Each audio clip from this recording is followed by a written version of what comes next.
So what's good, TMG fam? It's your boy Ellen. I'm back with another reaction. How y'all feel? Welcome back to the channel. Salute, man. And right now we about to check out 20 of the strangest places where people actually live. And the first thing I think of is, and I don't know why my brain is this way, is like Ninja Turtles in the sewer. That's the first thing that came. I'm such a kid at heart. I can't help it. I'm such a kid at heart. But that was the first thing. If you remember back to like the very first Ninja Turtle movie, and when they were standing there waiting on the dude for the pizza, and they was standing at the soup, like that was the first. I don't know why. But anyway, we're gonna check this video out, man, and see some crazy places where people actually live. All right. If you're new, hit that subscribe button, join the fam, and let's check this out. Here we go. Although most of the places that people usually live are kind of box-shaped and divided into spaces to perform all the usual human functions like sleeping and eating and peeing, and sometimes people just have those box-shaped dwellings in some especially unusual spots around the world. We've put together a brief list of just a few of the weirder ones. From the coldest place on planet Earth to a micronation platform in the middle of the sea, here are the 20 strangest places where people actually live. Number 20. Hanging Temple of Hangshan. The Hanging Temple is one of the most popular tourist attractions of the area around Datong in Shaanxi Province, China, and this is certainly a place that is unusual, even if it isn't technically found in the woods. The 1,500-year-old temple has been constructed 246 feet above the ground, which presumably adds a sense of excitement to the daily ritual of worship in this place, or it would if that was what it was really all about anymore. These days, the temple is a site of historic significance, but it's also primarily a tourism hotspot on the account of the weird idea of a building just hanging off the side of a cliff. The temple itself is the only existing place in all of China which has a combination of 3 of the Chinese traditional philosophies, those being Taoism, Buddhism, and Confucianism. Although it looks as though it just hangs there, the structure is fixed to the cliff with huge oak beams that are attached in holes that have been chiseled into the rock. So it's probably... I get that you're telling me that, but I would need, me personally, I gotta see the routine maintenance on it. You know what I'm saying? In order for me to feel comfortable. Bro, you're literally on like, and nah, that just looks extremely dangerous to me, man. You know what I'm saying? Kind of safe, even so. Like he's just said, kinda safe. Oh, I wouldn't practice your jumping up and down while visiting. It's been there for 1.5 millennia, after all. Before we go on, like this video, smash the subscribe button, and click the notification bell right now, or this centipede will crawl on your face when you're sleeping. Number 19. Chongkans Floating Village.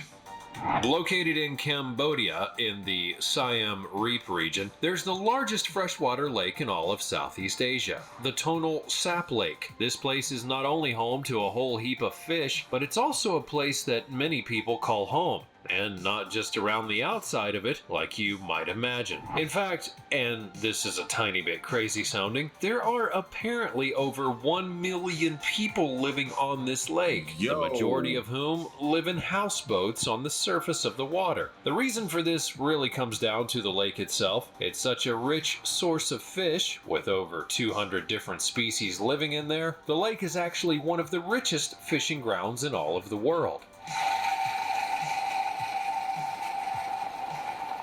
There are actually many different smaller pockets of inhabited areas on the lake. These are then essentially easily recognizable as separate villages. One such village is... I can imagine this being extremely peaceful. You know what I'm saying? Like super, other than like storms and stuff like that, I can imagine this being extremely peaceful. Look at the kids. They already know how to just navigate these waters. You know what I'm saying? They grew up in it. called Chongkans, and it's home to some 1,000 families who live and work on the lake. The trouble is that these people are exploited by the tourist industry that seems to send tours to stare at them and has some distinctly unethical practices. These tours do not really show any consideration or indeed engage in any beneficial interaction for the local communities, despite the fact that they're cashing in on their way of life. But yes, people do actually live here. That much is true. Now that part I don't respect. If you're gonna have people touring out there, these people should definitely benefit off of that. Like, come on, man. Like, where's the respect? The decency? Number 18. The coldest city in the world.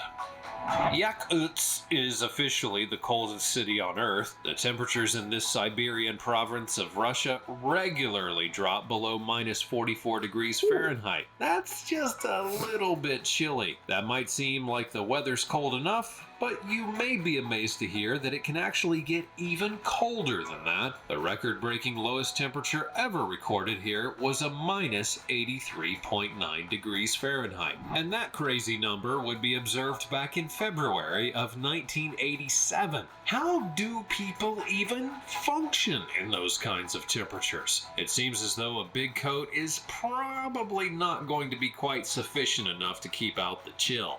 Like, you keep your heat on all year round. Like, the heat bills there? Located about 280 miles to the south of the Arctic Circle, this place is home to around 300,000 people, and during the summer months they get along just fine. But when the cold comes and sets in, well, that's when life gets really difficult indeed. Such things that we might take for granted cease to be possible in a place like this during the winter time. Wearing spectacles is suddenly completely impossible. They would simply freeze to your face. Driving? Well, that's another tricky issue. Cars have to run constantly for 24 hours a day and 7 days a week, because if they stop, there's no way on earth you're going to get them started again until the weather improves. And if you want to buy milk, well, then it comes as solid as a frozen block. When you add to these basic difficulties the fact that in the winter it's only daytime for about 4 hours a day, and then in summer it stays light for 21 hours a day, that's when things get even more confusing. This place is just really, really strange.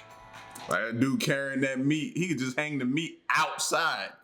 It'll never change, you know what I'm saying? Number 17. Cooperpadilla. There are a whole lot of crazy things in the middle of the Australian outback. You know, stuff that can kill you, stuff that nobody's seen for hundreds of years, and stretches of scorched earth that go on for miles and miles where nothing much lives except the occasional snake. But right there, in the middle of that desert, there's also a mining town where people literally live underground. Cooperpadilla is an opal mine in the South Australian desert, and it's located an 8 hours drive from either Adelaide in the south or Alice Springs to the north. The town of Cooperpadilla is off the grid and more or less completely hidden underground. Many of the town's inhabitants live in dugouts, which are cave-like dwellings in which they're able to protect themselves from the utterly freezing and the intensely scorching seasons. There's little else in between in the Australian desert, but these underground homes are still extraordinary places to live. They may be hewn from the rock, but they're full with the lives and personalities of those who call Cooperpadilla home.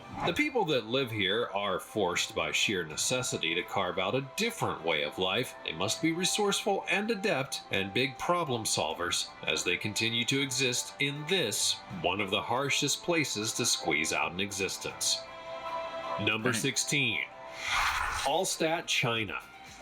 Although Hallstatt is one of Austria's most picturesque villages, this particular Hallstatt is actually to be found in China. That's right, it's actually an exact replica of the ancient European village which has been completely reconstructed in China's Guangdong province. This is completely bizarre, but it does take all sorts now, doesn't it? So how exactly does an obscure Austrian town find itself being reconstructed recreated on the other side of the planet. Well, actually, China has a little bit of a habit of doing this kind of thing. There are some architects and town planning people in China who seem to have a bit of a penchant for recreating famous and also not so famous landmarks in different locations across the country. There are, in fact, full-scale replicas of such famous sites as the Sphinx and the Eiffel Tower, all the way through to the Venetian canals and apparently Austrian villages as well.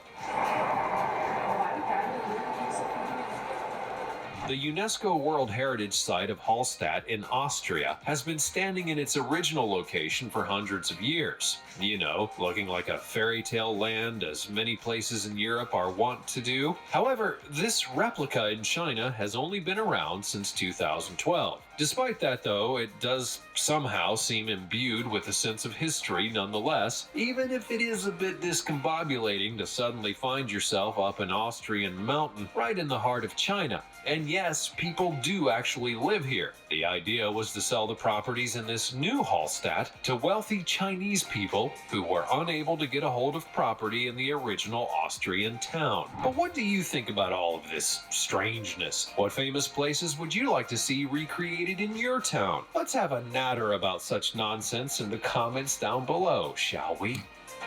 Number 15. Centeno de las Bodegas. Located in the southern Spanish region of Andalusia, Centeno de las Bodegas is a beautiful and unique place. This is one of the towns that's known as a white village or Pueblo Blanco. It's obviously being on the account of the fact that the buildings I automatically think of Griselda Blanco. Soon somebody say something like that, man. Y'all know I got a knack for those type of movies and stories and documentaries. In the village are indeed all painted white. The uniformity of these places is one of their charms, of course, but this particular village, although painted white like the others, is also rather different. Many of the houses in this pueblo have been built into the sides of the rock cliff, meaning that they're protected from very hot sun by the overhang of the cliff, which creates a kind of shaded terrace in front of many of the buildings. But you're still under like a rock cliff though. Like at any moment.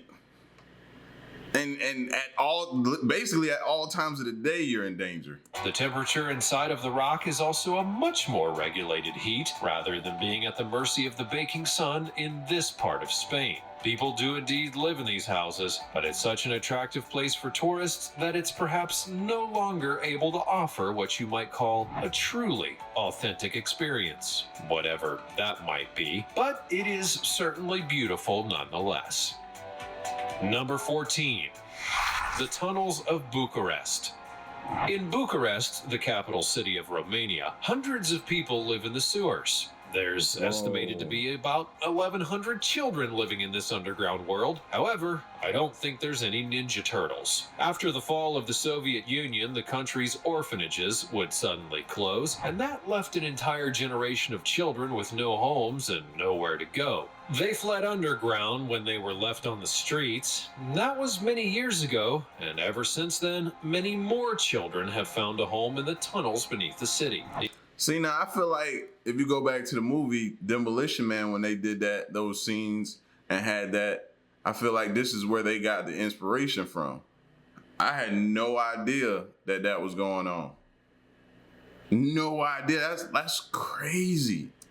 These people live in the sewers because they have no place else to go. Many of them are drug addicts and have no other options. There's very little help for the desperate people who live in these dreadful conditions. One charity helps to provide basic medical care, but the government, well, they offer nothing to these lost and forgotten people.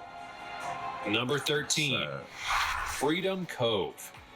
This unique place can be found floating off the coast of Tofino in British Columbia. It's a forested patch of eco-land equipped with greenhouses, small buildings, and all the whimsical off-grid contraptions that you could ever imagine. This is Freedom Cove, a homestead project that was created by artists Catherine King and Wayne Adams. They've been building and developing the place ever since way back in 1992, and it does include all of the essentials, you know, like an art gallery and a dance floor. Oh, and a lighthouse, as well as greenhouses, solar power panels, and a generator. It's a teal and fuchsia floating paradise, or at least it appears that way, but living off-grid and a 45-minute boat trip from the nearest town, well, that's not exactly for the faint-hearted. This can be a tough life, requiring an awful lot of work to keep it going, but the couple do believe that a lot of satisfaction and peace may be found in living this way. Number 12. Allstat Island. This may be one of the most remote-looking houses that we've seen on our list so far, and it's on Iceland's Allstat Island, a place that's so odd in appearance that it looks like it may have fallen straight out of the pages of a storybook, and the house is It definitely looked like it don't belong there. It don't belong. perched right there in the center of this weird green slice of an island. There have been many rumors and stories about this spooky looking place over the years, but the truth is really not so interesting at all. This island was once considered the premium spot for people who enjoyed puffin hunting, which sounds awful, I know, but it is a thing that some people do seem to enjoy. Anyways, the house is not the secret pad of a millionaire, nor is it the hideaway of a religious fanatic, nor even does it belong to Bjork. These are some of the rumors that go along with the place, but it's actually just a lodge that was constructed back in 1953 for all the puffin hunting enthusiasts to hang out in when they weren't out doing all the bird murders. So the story may not be as intriguing as the situation seems to suggest. Today, only hunting association members are actually allowed to use the lodge, and it's not available to regular old riffraff like you and I. Number 11. Cliff Village. Basically, what he's saying is your bank account got to be up there before they even think about considering you. This small village, called something I'm not about to attempt to pronounce, is located in China. The place is known as a village on a cliff, and it's easy to see why. The village itself is perched all the way up there on a 2,600-foot high cliff, and in recent years, thanks to the wonder of the internet, it's become something of a super famous tourist attraction. Back along in the past, the village was inhabited by residents who were extremely poor and lived right on the edge of existence, to such an extent, in fact, that they took their lives in their hands whenever they scaled the side of the cliff to head home. The village used to be accessible only by a series of really wonky rattan ladders, and to be honest, even though improvements have been made to the ladder situation, this still looks the teeniest bit dangerous to me. In 2016, the local government invested in a bunch of money into the village, and a new steel ladder would replace the old rickety ones. That ladder, it has 2,556 steps, measuring almost 2 miles long. The swanky new ladder would cost almost 100. That would be me right there. Rubbing my knees, talking about, man, I shouldn't have did this. That's what's going to happen. That's what probably happened to most people. You get started and you get like not even a quarter of the way up there and you start regretting your decision. $150,000 to build, but it is intended to make it safer for the villagers to climb up and down. This is now a hotspot for numpties making videos for the old social media, and the necessity for safety is paramount when these people are poking their selfie sticks all over the show. Just imagine how it must be to live in this place, though. What if you get all the way to the bottom and realize you left your wallet at home? Number 10. Dina River House. And now for a house that looks as though it may have washed up on a teeny tiny little island in the middle of a river. If ever there were a storybook home, then it would be this one. This is the Dina River House in Serbia. The story behind the creation of this unique house goes like this. Back in the summer of 1968, a group of friends had been swimming and decided to rest up on the rocky island in the middle of the river. The thing was, though, that the rocks themselves were all rather pointy and sharp and scratchy, so they decided to drag a bunch of stuff over to the rock and make it a little more comfortable. They brought over a few planks of wood to lay on, and then assembled a few more to provide some shelter from the baking sun, and then an idea began to formulate. The following summer, a young man decided to head over to the rock and begin to build in earnest. He and a group of his friends would transport materials by kayak, and slowly but surely the place began to take shape. The trouble was that the river Dina is wild and unpredictable, and she washed away no fewer than 6 houses. Each time one was washed away, though, another intrepid builder would come along and make a more stronger one. This little house in the middle of the river was to become famous and photographed by thousands of visitors until it became known and appreciated across the world. Wow. Number 9. Santuario Madonna della Corona. This remarkable place is built over 2,000 feet above sea level and into the vertical face of a cliff. That's one way to ensure that the place is protected, I suppose. The Sanctuary of the Lady of the Crown, as it's known in Italy, is perched on such a sheer drop that it almost appears to be suspended in complete midair. Although it may look like it's just hanging there, the place is actually built on a very narrow rock shelf on the side of Mount Baldo. It's only accessible by a very narrow path from below and a street from above. The original purpose of this extraordinary place was to be a refuge for holy men to come in order to engage in some silent reflection in a place that was completely removed from the rest of the world. Then in 1530, the church itself was built, and eventually the site became a place to which anyone could take a pilgrimage and contemplate God in peace. The sanctuary survived throughout all the turmoil of the 20th century and continues to this day to offer a place of quiet retreat for visitors and pilgrims alike. Number 8. Mount Fanguang. In order to reach this place, any intrepid visitor must climb up more than 8,000 steps. That's a long way to go and peep at a temple, but it's no ordinary sort of place. Perched atop Mount Fanguang and I don't think that's what anybody means when they be like, I gotta get my step count up for the day, or I gotta close these rings.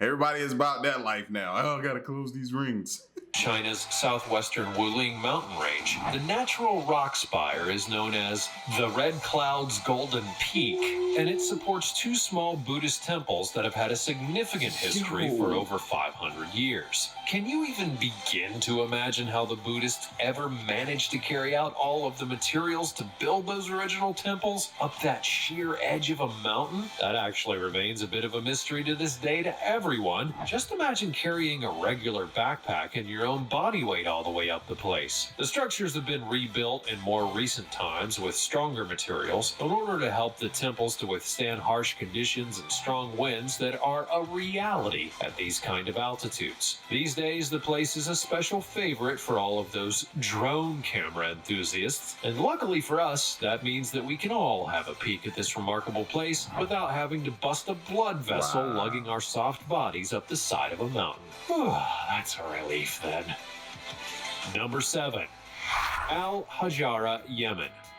This is a small town in Yemen which looks unlike anywhere else in the world. It's beautiful, and it's ancient, and it has an important place in the history of Yemen itself. The village was built in the 12th century and was to be an important fortification during the occupation of Yemen by the Ottoman Empire. The huge fortified multi-story homes were built into the mountainsides, close together, and with no windows in the lower parts of the building. All of these features would be designed to offer the structures, along with their inhabitants, protection from invaders. The fact that this place is still standing firm today is testament to the strength of those ancient fortifications and the principles of protection that they used when the village was first designed and built from the rocks hewn from the very mountains in which they still hold strong. Number 6. The Meteora Monasteries. Throughout the ancient past, it does seem as though monasteries are often built on the most awkward and high up of places that anyone could possibly find. These monasteries in Greece, well, they're no exception to the rule. The Meteora monasteries were built many centuries ago on top of these gigantic rocks with epic views of the sea and landscape all around. The word Meteora means to be suspended in the air, which seems apt for these extraordinary places. That's too extreme right there. Nah. There are 6 monasteries active today, and a small number of monks or nuns who live in them. The Meteora monasteries were granted UNESCO World Heritage Site status in 1988, and there's still places that are often on top of tourism lists to visit while in Greece. These perched holy places are also having a little bit of a revival, all on the account of all the drone cameras that are flying about all over the place, and they certainly are perfect subjects for all these epic sweeping camera angles now, aren't they? Number 5. Like, fellas, you take a girl on a date, like, come on, man. That's like a get out of jail free card right there. You tuck that in your pocket. When you did something, you take her there. That gets you out of trouble right there, for sure, for sure. Now, living there, I can't. I can't. I can't. Casa de Penida, Portugal. Now, this one is perhaps one of the weirdest and lumpiest sorts of homes that I've ever laid eyes on. The Casa de Penida in the north of Portugal is built between 4 enormous stones from the area, and although the house part of the structure was only built in 1972, the whole thing has a kind of prehistoric feel on the account of all the colossal rocks and organic wonky shapes of the structure in between. The building is quite rudimentary inside, although it's not uncomfortable, but there's no electricity in the place at all. The trouble with being such a strange and interesting looking building like this one is that tourists will just keep appearing to poke around, thus rendering null and void the relaxing and peaceful elements of such a retreat. The owners were so frequently disturbed by such curious intruders that they were actually forced to move. So nowadays the place is all about the tourism and actually contains a small museum which is full of memorabilia and photographs of all the incredible landscapes of the area through history. Unfortunately though, like many isolated places, this one has become a victim of vandalism over the years, but it has... See what I mean? You just can't have nothing without somebody destroying it. I was about to say that's pretty dope right there. You know what I mean? Can't have nothing though. It's had a few upgrades in order to protect it from further damage, and now features railings and even bulletproof glass to protect it from the worst that might be thrown at it. Number 4. Ponte Vecchio.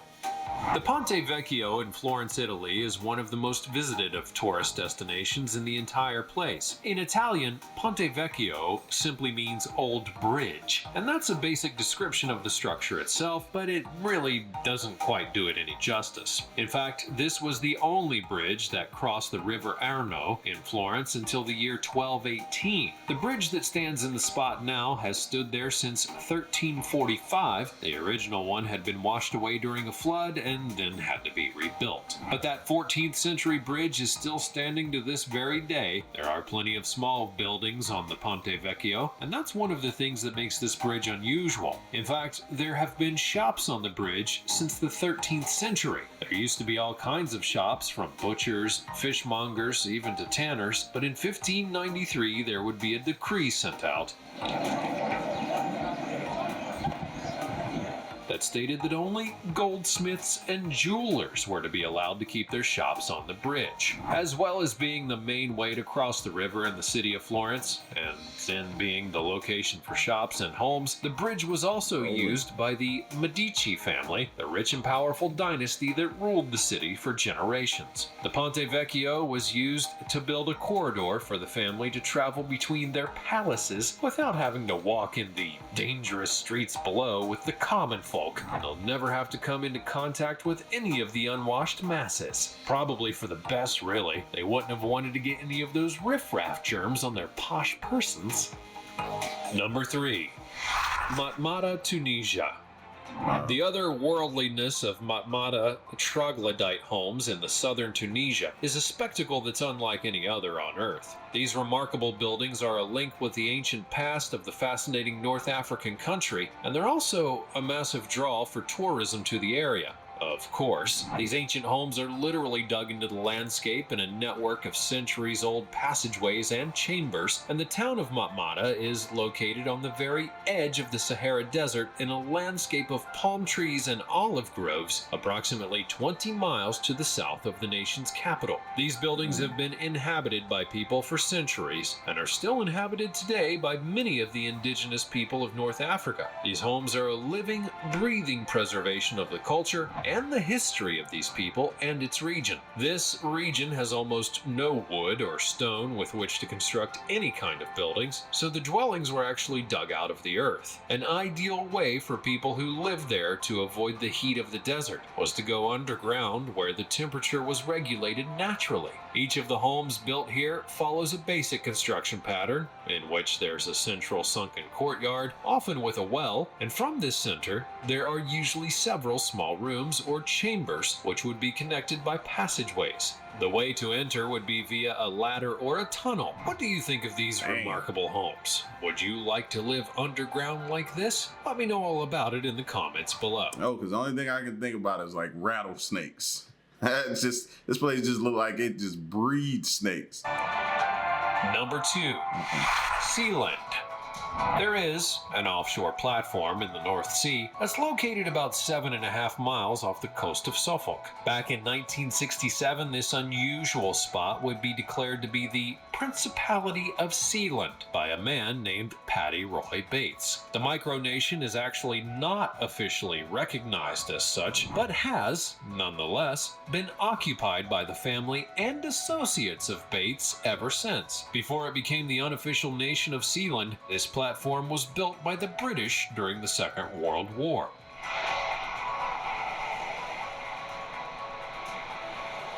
It would later then be taken over by pirate radio broadcasters, all before being seized by Bates in 1967. There was an occasion in 1978 when mercenaries invaded the micronation, but Bates was somehow able to repel the attack. This place is not officially recognized as a sovereign state and actually sits within British territorial waters, but it all does seem rather exciting and a lot like playing forts on a really big scale, doesn't it? I can't really imagine it's a terribly practical spot for access to the shops though, and it's probably going to be a little bit tricky to sell on the basis of its distinct lack of curb appeal. Number 1. Viagarasoli. Built in the 1930s in northern Italy near Verona, the Viagarasoli is a unique, if not exactly beautiful home. The concept of the design was based on the way that a sunflower, that's girasole in Italian, moves to face the sun throughout the day. The architect behind the design believed that the house would maximize the potential health-giving benefits of the sun by offering the homeowners the opportunity to live in a building that rotated to follow the sun itself, just like a sunflower. It's a shame that it looks more like a power station than a flower though, but then again, you really can't have it all. So there you have it, a whole load of weird and wonderful places that people actually live in. Which of these unusual spots would you like to make into your dwelling?